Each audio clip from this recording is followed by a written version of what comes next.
Helo, Teddy ydw i. Dwi'n 19 oed a dwi'n dod o Trelew, Patagonia, Eryriannin. Dwi'n meddwl bod bywyd pobl ifanc yn Eryriannin a Chymru yn wahanol. Yn Eryriannin, da ni ddim yn neud arholiadau tygau na lefel A, fel yn Nghymru. Felly, dwi'n teimlo fod llai o bwysau ar bobl ifanc Eryriannin. Enghraifft, dwi'n astudio 9 pwnc lle mae pobl ifanc Cymru yn astudio 3 neu 4.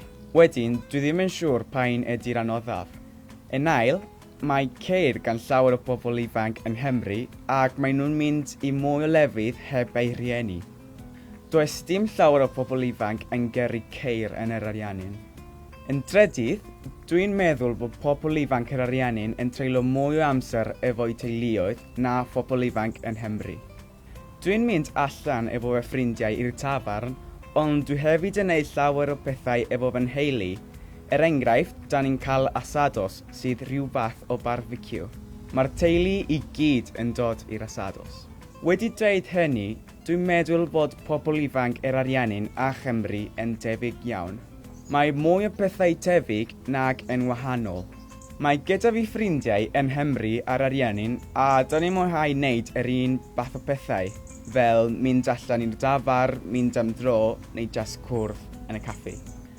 Yn y dyfodol, dwi'n meddwl fydd pobl ifanc Cymru a'r Eryriannin yn wynebu problemau tebyg. Mae mwy o gystadleuaeth nawr am swyddi ac hefyd mae pethau fel Instagram, Snapchat a TikTok yn gallu rhoi mwy o bwysau i'r pobl ifanc o ran sut i edrych drwy'r amser. Ar y llaw arall, mae llawer o pethau'n gwella yn Eryriannin a Chymru. Enghraifft, mae hi'n haws i bobl ifanc gael help os ydyn nhw'n teimlo'n trist, ac hefyd mae pobl yn derbyn gwahaniaethau'n well.